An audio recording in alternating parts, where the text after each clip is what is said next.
Bonjour Père Jean-Baptiste Hédard. Bonjour Raphaël. Donc je le répète, doyen de la faculté de théologie à l'UQO. Merci beaucoup d'être avec nous. Le Père Antoine est dans les couloirs de la radio, il arrive.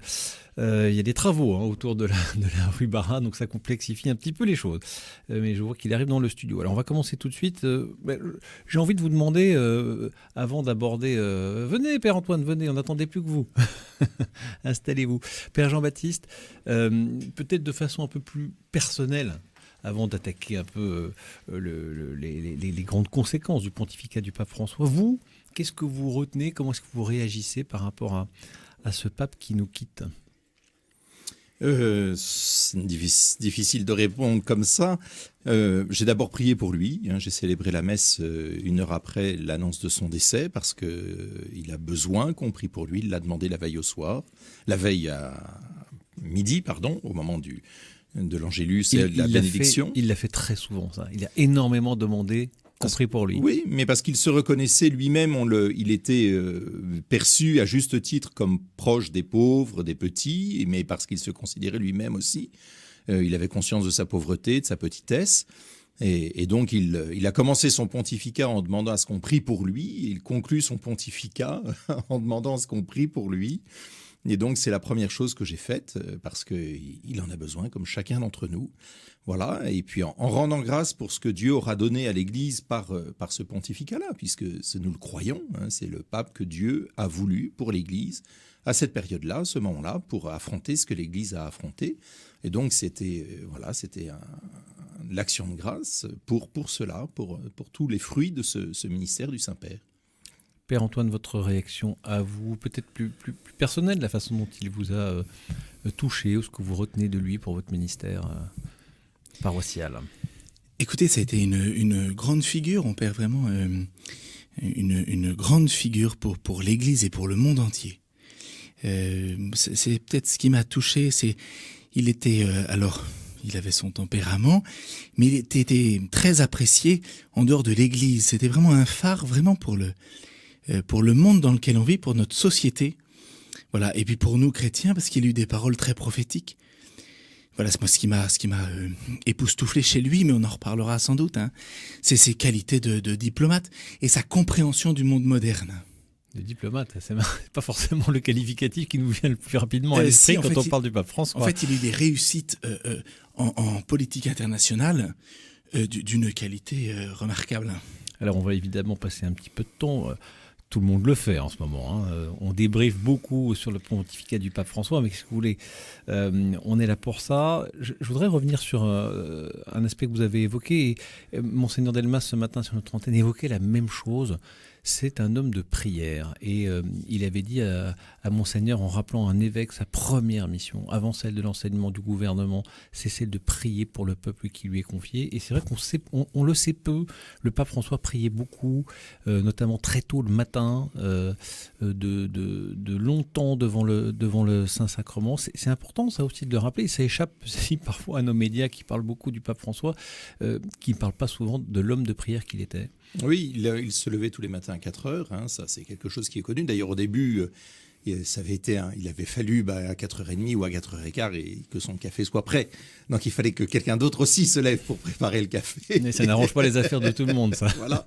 Mais je crois qu'il passait 2 longues heures en adoration, particulièrement devant le Saint-Sacrement exposé. Il avait une très grande dévotion envers le Saint-Sacrement exposé, dans l'adoration eucharistique. Et donc il passait ces 2 heures en prière avant de prier l'office, célébrer la messe, etc. Et oui, non, c'était comme tous ses prédécesseurs, Benoît XVI aussi et Jean-Paul II étaient aussi de très grands priants, mais avec des sensibilités et des expressions différentes. Mais oui, c'était quelque chose de discret en tout cas. Oui, mais je trouve que c'est quelque chose de très fort quand vous avez des responsabilités aussi écrasantes que celles d'un pape, se dire... les premières choses que je fais, c'est passer 2 heures devant le Saint-Sacrement chaque jour. C'est quand même une sacrée leçon parce que on a tous l'impression d'avoir peu de temps pour prier et on se dit a fortiori, lui, il ne devait pas en avoir beaucoup. Moi, je trouve que c'est un enseignement magistral, rien que celui-là, Père Antoine. Vous avez tout à fait raison. Et un enseignement qu'il a voulu nous transmettre. C'est-à-dire, c'est quand même un pape qui a beaucoup écrit sur les grandes figures spirituelles. C'est-à-dire qu'il a voulu nous transmettre ce qui faisait vibrer son cœur, oui, sur Saint Joseph, sur Saint François de Sales, sur le Sacré-Cœur. Vous voyez, ce qui habitait son cœur et ce qui faisait vibrer son cœur de chrétien, de prêtre et de pape, eh bien, il a aussi voulu nous le transmettre comme un père de famille. Alors, vous n'allez pas échapper à cette question, qui est la question de l'héritage qu'il nous laisse. C'est toujours au moment du décès d'un pape qu'on commence à en dresser une espèce de bilan. Alors déjà, est-ce que l'exercice est opportun ? Est-ce qu'on est en mesure de le faire ? Il y a quand même un pontificat de 12 ans, ça permet quand même de laisser sa trace, Père Jean-Baptiste. Qu'est-ce qu'il aura vraiment laissé à cette Église ? Est-ce que on a beaucoup parlé des périphéries, de l'Église en sortie, de cette Église, enfin le pape qui regarde, et vous l'avez dit Père Antoine, vers l'extérieur de l'Église plutôt que vers l'intérieur. Alors je crois que si mon souvenir est bon, c'est Isabelle de Golemin qui le disait ce matin dans La Croix, ce n'était pas un homme de dossier, c'était un homme du contact personnel. Il continuait à appeler le curé de Gaza tous les jours, c'est encore ces derniers jours. Donc, c'est d'abord un homme de contact et de dialogue à ce niveau-là.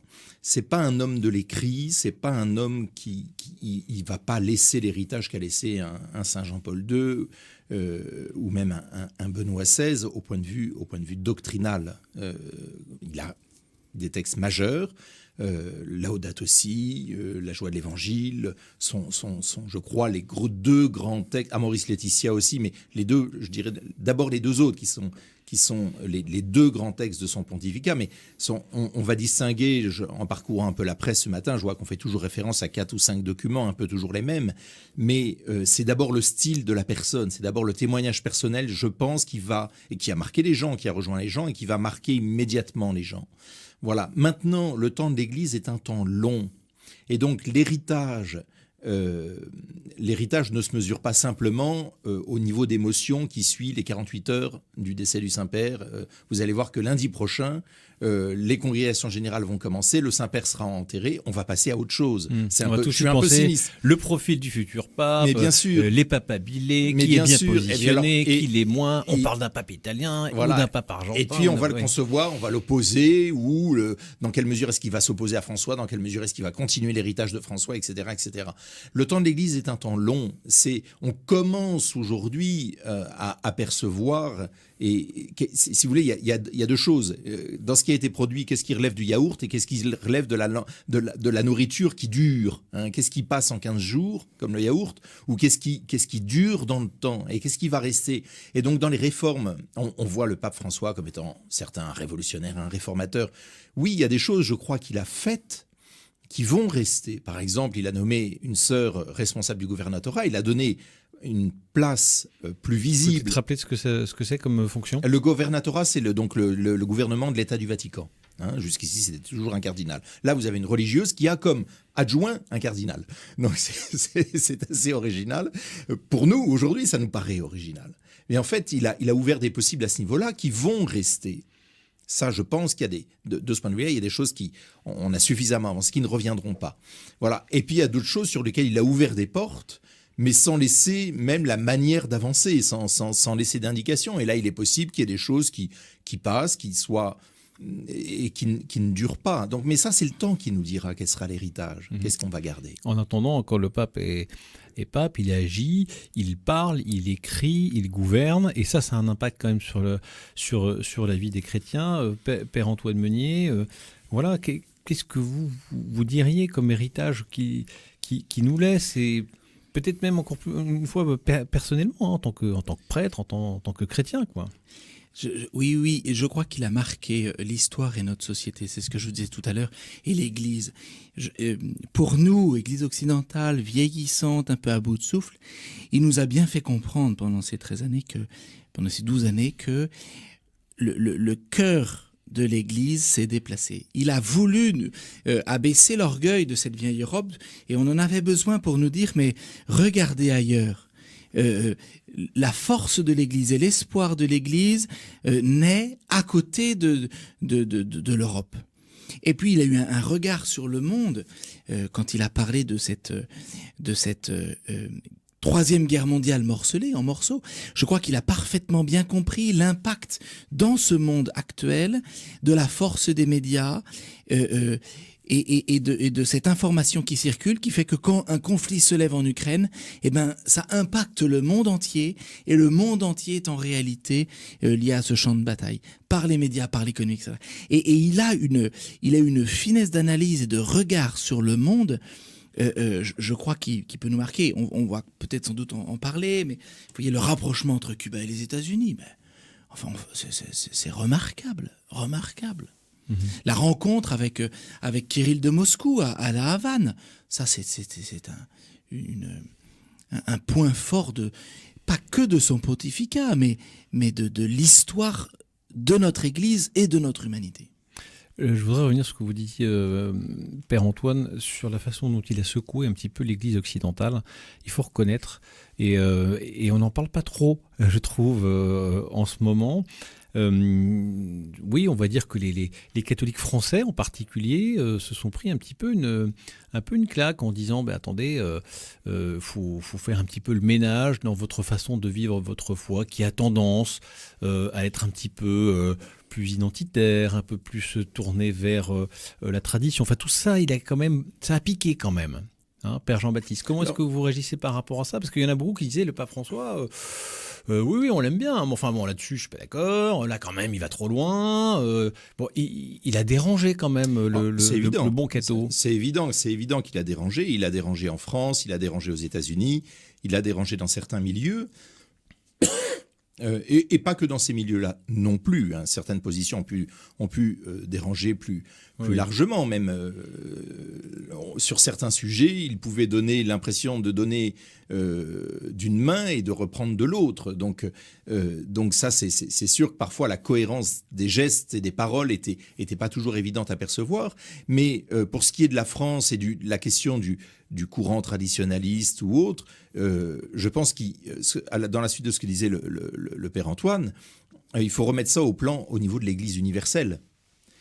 C'est un dossier français, américain, un petit peu en Suisse, en Allemagne, un petit peu en Italie, mais très honnêtement, sur le 1,2 milliard ou 300 millions de catholiques qui sont dans le monde, ça concerne une population très, très limitée. Très limité. Oui, alors donc, je parlais pas forcément que des traditionnalistes, hein, je parle aussi un peu du bon catho bourgeois classique qui a pu être un petit peu secoué. Mais ça peut avoir du bon d'être secoué aussi. Mais bien sûr. Parce que quand il dit ne laissez personne sur le bord du chemin, intégrer tout le monde, alors ça doit être bien compris, mais il y a de fait toujours en nous cette tendance à vouloir aller vers le semblable et à oublier que non, il nous a, et de ce point de vue-là, mais il était dans sa mission, son rôle de nous envoyer vers justement ceux qui ne sont pas à côté de nous immédiatement. Ouais, Père Antoine. C'est un pape qui bouscule tout le monde. Vous voyez, on n'a jamais entendu un pape aussi souvent condamner l'avortement. Il l'a fait. Ça en a chagriné plus d'un. On entendait dans l'émission de Marie Goyer tout à l'heure, effectivement, des touristes belges qui disaient nous, franchement, votre pape François, là, il est quand même pas très correct. Hein. Oui, il l'a fait, il l'a fait à Bruxelles, au Parlement, notamment tout au début de son pontificat. Et les députés se sont levés et ont fait une standing ovation pour le pape. Avec ses propos qu'il a tenus dans le discours. C'est remarquable. Et il nous déplace aussi, mais sur sa vision du monde, vous voyez, sur la question de la crise migratoire. Bien sûr que ça chagrine certains catholiques en Occident, mais il nous le rappelle, le pape. Il nous dit que c'est le début d'un mouvement. C'est un mouvement qui nous dépasse complètement. Et donc, l'accueil tout azimut ce serait une folie, mais la fermeture stricte est aussi une folie. Parce qu'on à visée humaine, on ne peut pas gérer un flux pareil. Il y a un mouvement d'histoire comme celui-ci qui, sans doute, ne fait que commencer. Peut-être qu'il y a le temps, effectivement, de la digestion qui va être venue aussi, de relire un petit peu tout ce que le pape François a dit et a fait pour pouvoir, c'est ce que vous disiez, hein, Père Jean-Baptiste, le fameux temps long. Mais c'est un de ses axes, de ce pontificat. Pour lui, il s'agissait de lancer des processus. Donc il a lancé des processus. Certains porteront un fruit, d'autres pour différentes raisons, cesseront, n'iront pas plus loin. Mais c'est là où on verra la fécondité de ce pontificat s'épanouir. Mhm. Alors, il y a toute la question aussi morale. Je voudrais qu'on en dise un mot dans la continuité de ce qu'on va dire, ce qui a aussi secoué, notamment, on va dire, les catholiques plus classiques, avec Amoris Laetitia, la question des divorcés remariés, la bénédiction des couples homosexuels, etc. Bref, là, il y a un message quand même qu'il envoie, qui est en gros celui de la miséricorde, plutôt que celui de la loi. C'est un petit peu rapide de dire ça, mais il ne change pas fondamentalement la morale de l'Église, mais il change quand même là où il surligne, quoi, si vous voulez, Père Antoine. Oui, et il change le regard sur la réalité qui existait. J'apprécie l'expression du Père Jean-Baptiste Hédard. Il ouvre, je ne sais pas si vous l'avez dit comme ça, mais il ouvre des chemins, il ouvre des perspectives. Il dit, mais réfléchissez, saisissez-vous de ce sujet, essayez de voir comment est-ce qu'en pastoral, vous pouvez l'appliquer. Voilà, il ne fait qu'entrouvrir, enfin, c'est pas entrouvrir, grand ouvrir. Il ouvre des sujets et en nous laissant, en fait, une responsabilité de nous dire, mais sur le terrain, agissez, saisissez-vous du sujet et à encourager certaines pratiques avec lesquelles il n'était pas forcément de prime abord tout à fait en phase ou tout à fait d'accord. Je crois que le point fort de ce point de vue-là, c'est la question du discernement. Oui, ça peut être facile et rapide pour nous de se référer immédiatement à la loi. Ça ne fait pas de la loi quelque chose de mauvais. Et c'est là où il pourrait y avoir une mauvaise compréhension, une mauvaise interprétation de ce que dit le pape François. La loi est bonne. La loi, c'est l'évangile. Je suis désolé, c'est le Christ ne fait que n'ajoute rien, reprend la loi de Moïse et va jusqu'à sa radicalité. Il va jusqu'au cœur de l'homme. Mais le pape François invite à être attentif au discernement de ce que vivent les personnes dans les situations où elles sont. Et en ce sens-là, respecter ces personnes dans leur chemin pour pouvoir les accompagner et les intégrer. Ça ne veut pas dire inclure le relativisme. Amoris Laetitia reprend Humanevitae, reprend Familiaris Consortio. On l'oublie ça quand même. On l'oublie, mais parce que, si vous voulez, c'est un petit peu c'est le genre littéraire de cette semaine où les commentateurs, et j'espère échapper mais enfin je peux peut-être me flageller aussi, on va retenir, on va souligner ce qui nous plaît en cachant et en dissimulant ce qui nous a déplu dans le pontificat du pape François. Bon, voilà. En même temps, on peut aussi accueillir. Moi, je dis, c'est le temps long de l'Église. Le fruit du pontificat, c'est le temps long. Donc, rendons grâce aujourd'hui pour ce qui nous a été donné. Prions pour lui, prions pour le successeur, les cardinaux qui sont chargés d'élire le successeur. Et puis, nous verrons dans les semaines, dans les mois, dans les années qui viennent. Qu'est-ce qui va porter du fruit. Mais je crois que je reviens, c'est sur le discernement, les questions de matière morale, il insiste, et c'est là-dessus, à mon avis, cette pointe-là qu'il faut retenir, c'est la nécessité pour les personnes d'entrer dans un discernement sans rien lâcher de ce que la loi de l'Évangile nous dit. Et oui. Cette volonté de faire confiance finalement aux pasteurs, faire confiance aux évêques, faire confiance aux églises locales.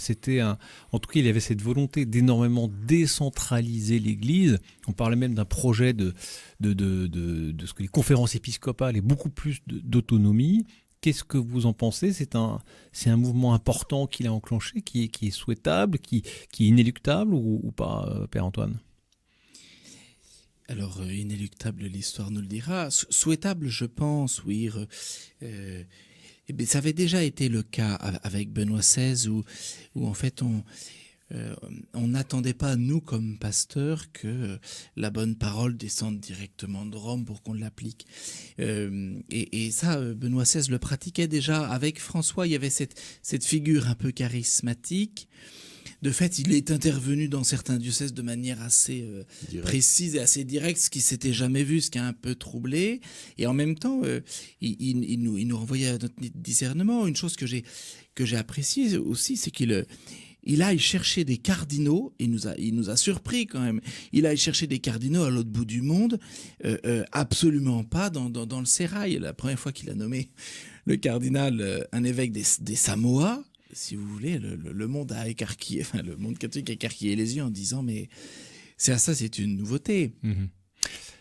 On est toujours sur RCF, on joue avec le père Jean-Baptiste Hédard et le père Antoine Meunier, et on parle donc de l'héritage du pape François. Je voudrais qu'on dise un mot sur peut-être le regard, vous en avez dit que vous avez approché la chose, en tout cas, père Jean-Baptiste, le regard qu'on a sur le rôle d'un pape, finalement, est-ce qu'on attend d'un pape? On aime bien s'attirer à soi, telle vision de l'Église, on aime bien faire des clivages conservateurs, progressistes, etc. Finalement, est-ce qu'on se trompe un peu dans la lecture que l'on fait et qu'on entend beaucoup dans les commentaires aujourd'hui? Ça, je ne sais pas si on se trompe beaucoup. Ce que je sais, ce que nous enseigne en tout cas l'Écriture, c'est que la mission du successeur de Pierre et de ses successeurs, c'est de paître le troupeau en veillant à l'unité de la foi et à l'unité du troupeau. Ça, c'est vraiment ce qui est au cœur du ministère de Pierre. C'est vraiment sa priorité. Ah, je crois, oui. C'est l'unité. C'est plus que la doctrine, plus que... Mais l'enseignement de la foi fait partie des conditions de l'unité. Mais si vous prenez les évangiles, il y a cette mission de l'unité. Il fait professer la foi à Pierre. Et puis il y a tout ce que tu liras sur terre sera lié dans les cieux, tout ce que tu délieras sur terre sera délié dans les cieux. Cette mission d'annoncer le salut et d'offrir la miséricorde. Il s'agit de délier. Et s'il lie parfois, c'est en vue de délier, toujours. Donc, si vous voulez, c'est ça qui est au service. Le ministère de Pierre commence là. Après, avec les conditions actuelles, il va prendre de multiples visages. Mais c'est cette unité de la foi et l'unité du troupeau qui est au cœur du ministère de Pierre. Ça, c'est certain. Père Antoine Meunier... il y a aussi le chrétien lambda, entre guillemets, qui se dit, mais moi, finalement, les papes, ils peuvent se succéder. Fondamentalement, en quoi ça va changer la vie de ma paroisse, ma vie de chrétien de tous les jours? Est-ce que on a tort, soit de considérer que le pape va vraiment tout changer dans l'Église, ou au contraire, qu'il ne change rien? Comment est-ce qu'on se positionne par rapport à ça, quand on est chrétien de base? Le pape n'agit pas en président de la République. C'est-à-dire que, de fait, il y a cette petite expression, le curé est pape en sa paroisse. L'élection d'un nouveau pape ne va pas changer la messe dominicale, sinon le nom qu'on va dire pendant le memento pour l'Église. Voilà. Mais évidemment qu'il y a eu un impact sur l'unité. Voilà. C'était Cyprien de Carthage qui disait le pape, le successeur de Pierre, est le signe de l'unité. Voilà. C'est lui qui permet d'unir la multiplicité des paroisses et la multiplicité des diocèses, voilà, qui garde cette unité de la foi, cette unité aussi du culte, voilà. Et donc qui permet que nous soyons unis les uns et les autres, c'est-à-dire qu'on soit vraiment à la fois catholique, c'est-à-dire universel, et catholique parce qu'on professe la foi en Jésus-Christ. Donc de manière très pratique, il va pas changer le goût de l'hostie et le goût du vin, mais spirituellement, oui, il y a un lien extraordinaire qui nous unit à Dieu et qui nous unit à toute l'Église. On oublie aussi parfois la dimension spirituelle de la mission du pape, surtout dans ces moments de débriefing et de décryptage de son pontificat. Dans quelle mesure, Père Jean-Baptiste, on peut dire que le pape, il est inspiré peut-être plus que les autres par l'Esprit Saint dans son action pastorale? Il y a ce qu'on appelle l'état de grâce, et il est certain que celui qui reçoit la charge de guider l'Église, comme disait Sainte Catherine de Sienne, le doux Christ sur terre, celui qui reçoit la charge de guider toute l'Église et de la garder dans l'unité, dans un combat, c'est une gigantomachie, il y a un ennemi qui est bien là et qui cherche à atteindre l'Église. Cet homme-là reçoit des grâces particulières de discernement, de force, de conseil pour guider l'Église, c'est évident. Voilà, alors maintenant l'Église a aussi défini dans quel cadre la parole du pape pouvait avoir un point particulier, mais il n'en reste pas moins que lorsque, même si le pape... Mais il n'y a pas que l'infaillibilité ou le dogme. dogme. Non, mais tout à fait, c'est ce que j'allais dire. Il est certain que même si le pape ne s'exprime pas ex cathedra pour définir un dogme, voilà, quand il touche à la question de la foi, des mœurs, il y a un minimum on lui doit le respect et un minimum de bon sens voudrait qu'on prête l'oreille à ce qu'il dit avec une confiance filiale. Voilà. C'est certain. Après, et ça vaut pour le prochain. Et ça vaut pour le prochain. Et ça vaut. Mais c'est important de se le redire quand même. Bien sûr. Père Antoine, c'est quoi, question à 5 €, hein, c'est quoi le grand défi qui attend le pape de demain? Y en a-t-il qu'un seul, mon cher Raphaël? Non, mais typiquement, moi je dirais s'il y a un défi auquel s'est confronté ce pape et peut-être beaucoup de ses prédécesseurs, c'est les questions missionnaires, y compris pour la dimension occidentale, enfin la partie occidentale des chrétiens, où on est quand même dans un pays, une société déchristianisée. Voilà, la dimension missionnaire était très importante pour le pape François. Ce que j'aime beaucoup, Raphaël, c'est que vous faites les questions et en même temps les réponses. Mais oui, je ne sais pas pourquoi je vous invite d'ailleurs. C'est formidable, mais vous avez raison. Cet aspect missionnaire. Ouais, je vous donne ma réponse de base et vous l'upgradez avec votre rapport. Vous voyez. Eh bien oui, et puis je dois dire que vous avez raison. mais vous avez tout à fait raison. Multiple, c'est-à-dire à la fois accompagner cette croissance en Afrique, à la fois accompagner et ce déclin et ces signes de renouveau en Europe, et en même temps accompagner en Asie cette difficulté entre une persécution, entre des signes de renouveau et entre des signes de déclin. Et j'en ajouterai quand même un autre. On l'a bien vu pendant 12 ans, au sein de l'Église, les clivages dont vous parliez se sont un peu durcis. Et le pape, dans sa manière d'être, d'essayer d'ouvrir des portes et de nous faire avancer, involontairement a peut-être durci certaines radicalités. Et un des défis, je crois, du prochain pape, ce serait d'apporter cette unité ad intra. Le pape a été ad extra exemplaire. Et je crois qu'il y a un travail ad intra d'apaisement et d'unification. Père Jean-Baptiste. Oui, c'est extrêmement difficile de répondre à votre question. Bien sûr, on sent bien. En même temps, c'est le sujet quand même. Oui. C'est encourager effectivement. Le continent asiatique reste le grand continent qui ne connaît pas ou très peu le Christ. Donc là, il y a un défi majeur et ça reste une priorité, je pense, pour le prochain pontificat. Et le côté ad intra, ad extra que vient d'évoquer le Père Antoine, alors, vous le ressentez de la même manière ? Je pense que c'est quelque chose qui est très ressenti. C'est peut-être une vision très européenne. Ceci étant, il est vrai que Fiducia Supplicans, avec les églises d'Afrique, par exemple, a été l'occasion, ça a plus que grincé. Hein. Le cardinal, quand même, a dit, on a enterré le texte. Oui, il l'a dit. Donc, si vous voulez, ça a plus que grincé. Donc là, il y a certainement quelque chose qui doit être repris, reconstruit au sein de l'Église, mais une manière de communiquer qui entraîne plus certains épiscopats. Mais qui sommes-nous pour le dire ? Enfin, excusez-moi, Mais écoutez, on est nous-mêmes, voilà, et on prend la parole. Merci beaucoup pour vos éclairages, Père Antoine Meunier, curé de Saint-Serge, Père Jean-Baptiste Hédard, doyen de la faculté de théologie de l'Université catholique de l'Ouest. Merci à tous les deux.